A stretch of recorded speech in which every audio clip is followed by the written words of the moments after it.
Coucou les amis, je suis ravie de vous retrouver pour vous faire une guidance. Plutôt quand même axée sur le relationnel, sur les sentiments. Je prends pour commencer l'oracle de la flamme d'Ankaa. Ça va vous donner des messages vraiment spirituels par rapport à votre situation. D'accord? Je vais continuer avec Mission de vie d'Isabelle Serf.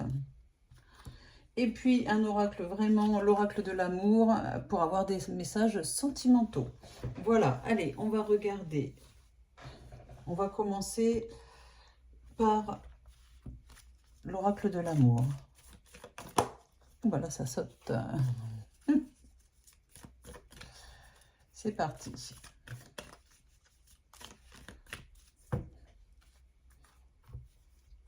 Je prends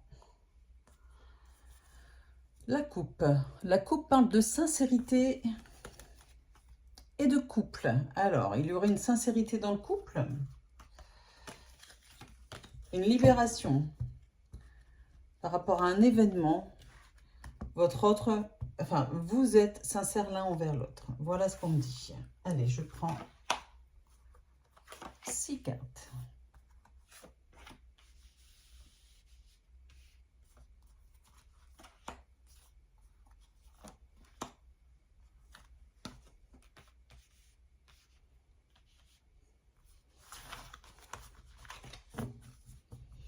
Je continue avec l'oracle de la flamme d'Ankaa. Ils ne sont pas tous dans le bon ordre, mais ça ne va pas du tout. C'est pas grave. On remet. En effet.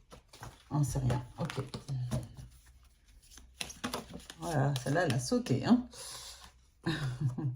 L'acte d'engagement. Il y a un engagement dans votre relation qui s'annonce. Un engagement qui va se concrétiser. Il est question de relation miroir, d'accord? C'est-à-dire d'une relation axée sur le passé. Et les enfants. Alors, est-ce que dans votre relation, il y a des enfants en jeu, d'une manière ou d'une autre? On regarde.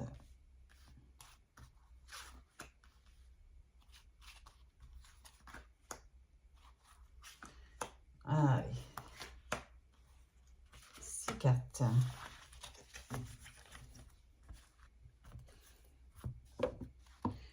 Et je continue avec mission de vie.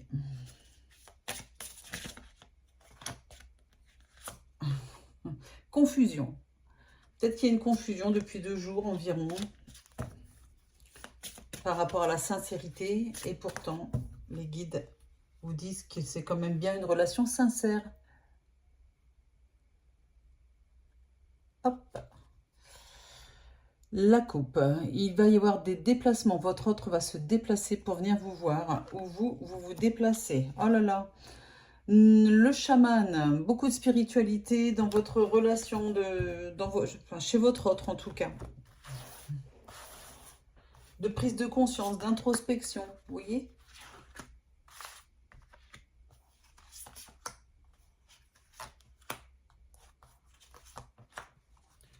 Et 6. Allez, on va essayer de faire un lien avec tout ça.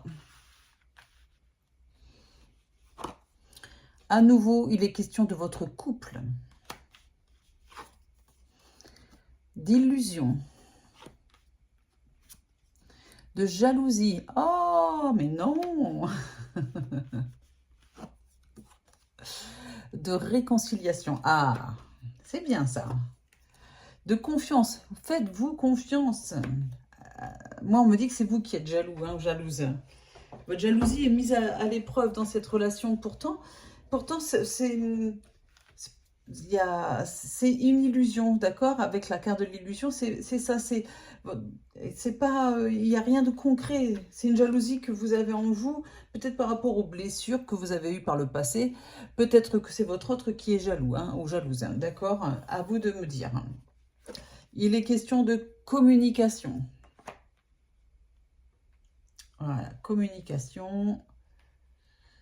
La communication devrait revenir au sein de votre couple. Après, la réconciliation, il faut, parce que ça serait dommage, hein. Et on va regarder un petit peu les messages avec l'oracle de la flamme dans K. Déjà, la première chose, c'est de travailler sur l'amour que vous avez pour vous. L'amour de soi ici, va vous aider à combattre si on peut combattre cette jalousie. Vous voyez, c'est ne pas confondre l'amour avec la dépendance affective.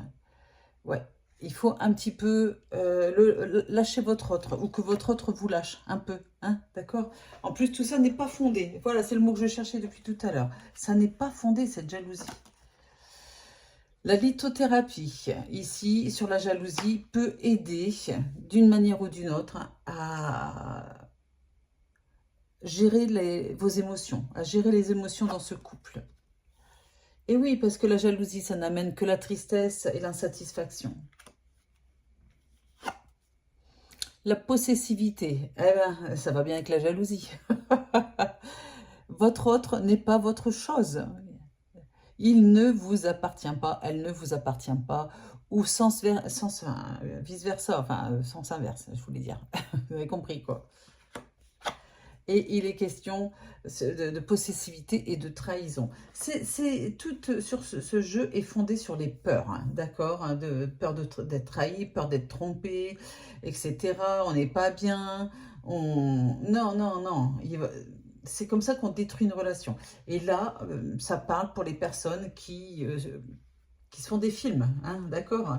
Je ne dis pas qu'il y a des personnes, malheureusement, qui vivent une vraie trahison. Ça, c'est la vérité.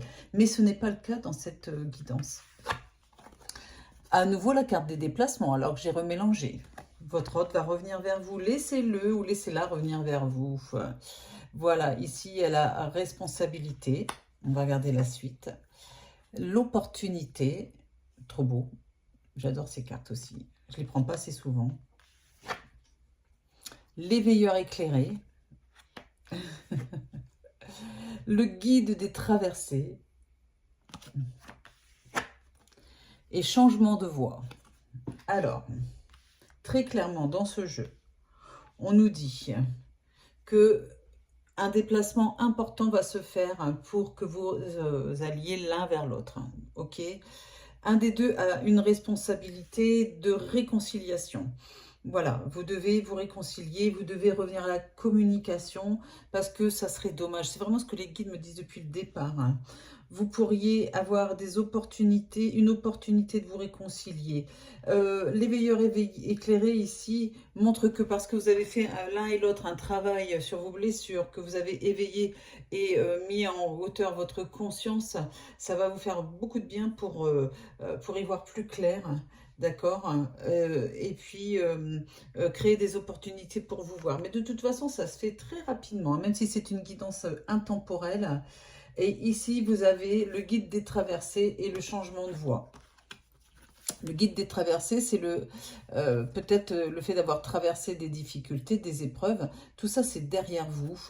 Et vous allez changer de voie. Alors, on ne me dit pas du tout que c'est un changement de voie, que vous changez de partenaire, ou etc. Non, non, non. Vous changez votre façon de gérer vos émotions, de gérer cette relation, voilà, vous changez de voie dans votre façon de faire, lui ou vous, ou elle ou vous, d'accord, peu importe.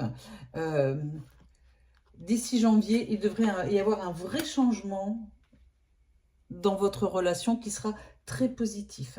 Voilà ce que je ressens dans cette guidance qui est, ma foi, très intéressante. Voilà, je voulais vous remercier de m'avoir écouté jusqu'au bout. Si vous n'êtes pas encore abonné, n'hésitez pas à le faire, à cliquer sur la petite cloche pour recevoir les notifications de mes prochaines guidances. Et puis surtout, si vous avez besoin d'une guidance privée personnalisée, n'hésitez pas à vous inscrire sur mon site de voyance jezabelvoyance.com. Vous avez le lien sous la vidéo dans description. Voilà, vous pouvez vous y inscrire et puis vous avez plusieurs voyants à votre disposition n'hésitez pas à le faire. L'inscription est gratuite, bien sûr, et vous avez des forfaits à petit prix, comme des forfaits plus importants, si vous avez plusieurs questions à poser. Et si vous avez si vous avez envie de me rencontrer, que ce soit Roman ou que ce soit moi, pardon, nous avons un cabinet de voyance à Orgon, dans le 13, dans les Bouches-du-Rhône. N'hésitez pas à venir nous voir. Nous serons toujours heureux de vous rencontrer et de faire soit de la communication animale, du contact défunt, euh, contact défunt, communication animale, pardon, je vais y arriver, la voyance, la numérologie, tout ce qui est magnétisme aussi. Voilà, donc on a plusieurs cordes à notre arc pour vous aider à y voir plus clair en cette fin d'année, peu importe. Même si cette guidance est intemporelle, vous pouvez venir nous voir quand vous voulez, en tout cas. Voilà, je vous embrasse et je vous dis à très vite. Bisous, bisous et prenez soin de vous surtout.